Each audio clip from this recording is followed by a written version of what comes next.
Laban ni Jack Catterales ang impresibo ang panalo. Pagdating sa round 11, tumalsik sa labas ng ring ang kalaban niya na si Eko Esuman. May kartada ang 22 wins, 8 KOs, may 2 talo. Hindi na ito nakarecover at natapos na ito by technical knockout. May bagong kartada si Catterales na 31 wins, 14 KOs, may 2 talo. Nakuha niya ang talo na yan kay Josh Taylor at kay Arnold Barbosa.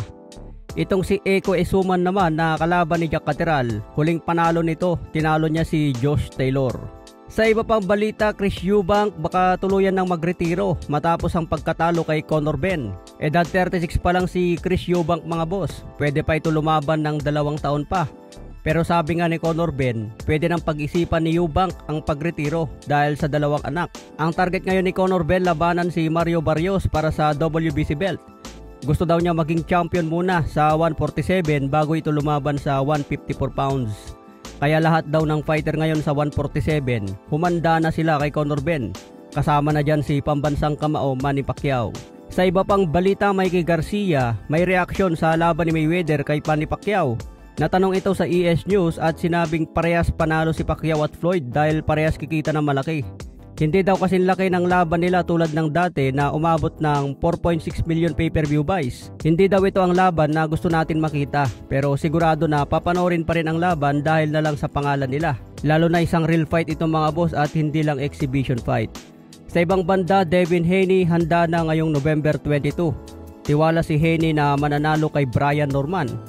Hindi daw pwedeng matalo si Haney dito mga boss, gagawin daw niyang lahat para manalo. Pero sabi naman ni Brian Norman, isa lang ang resulta ng laban. Knockout daw itong si Haney. Alam na agad ni Norman na delikado siya kung hindi niya mapabagsak si Haney. Kaya abangan natin ito November 22. Pwede nang tumaya dyan mga boss. Main event si Benavides versus Anthony Yard.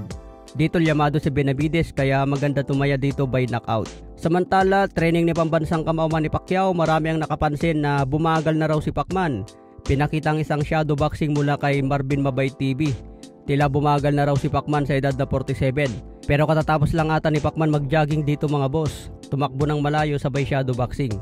Kung titignan, mabilis pa rin naman si Manny Pacquiao. Pero ang isang nawala raw kay Pacman ayon kay Timothy Bradley, yung snap ng suntok niya. Hindi na raw tulad ng dati na mabilis at may snap ng suntok. Mapapansin daw sa huling laban kay Barrios, malayo na ang galawan. Mahaba kasi si Barrios mga boss at masipag pa bumato ng jab. Kaya hindi naging madali kay pambansang kamao. Okay mga boss, hanggang sa muli nating updates.